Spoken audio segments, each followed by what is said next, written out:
Basic తేడా ఒక్కటి ఏంటంటే ఇప్పుడు క్రిమినల్ డిఫమేషన్స్ ఏవి కూడా క్రిమినల్ కోర్ట్స్ ఫైల్ అవుతాయి అండ్ సివిల్ డిఫమేషన్ వచ్చేసి సివిల్ కోర్ట్స్లో ఫైల్ అవుతాయి. సివిల్ డిఫమేషన్లో వచ్చేసి ఏంటంటే కంపెన్సేషన్స్ అంటే నష్టపరిహారం ఇస్తారు.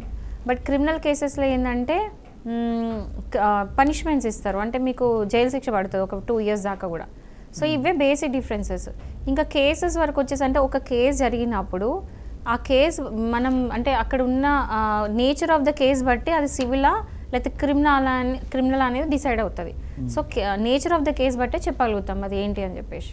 ఓకే, క్రిమినల్ నేచర్ ఉంటే క్రిమినల్, ఒకవేళ సివిల్ నేచర్ ఉంటే సివిల్. ఒకరు నిజం చెప్పినా కూడా ఆ విషయం వల్ల అవమానానికి గురవుతున్నారు, అవమానం అది జరిగింది అని ఫీల్ అయితే కూడా అది కూడా డిఫమేషన్ కింద పరిగణిస్తారంటారా? ఒక్కటండి, ఏదైనా సరే మాట్లాడితే అది నిజమై ఉన్నంత మటుకు అది డిఫమేషన్ కాదు. ఇప్పుడు ఒక పర్సన్ ఒక తప్పు చేస్తున్నప్పుడు ఆ పర్సన్ తప్పు చేసిందని చెప్పడం కూడా తప్పు కాదు కదా.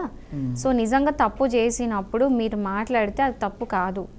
కానీ మీరేదో సెల్ఫిష్నెస్ కోసమో లేకపోతే ఒకరి మీద పగబెట్టో లేకపోతే మీ లాభం కోసమో లేకపోతే వాళ్ళ బిజినెస్ లాస్ చేయాలనో లేకపోతే వాళ్ళు ఏదో విధంగా ఏదో మైండ్లో పెట్టుకొని మీరు వాళ్ళని కావాలని ఏం నిజం లేకపోయినా కూడా అబద్ధాలు ఆడి కనుక మాట్లాడితే అప్పుడు డిఫమేషన్ అవుతుంది.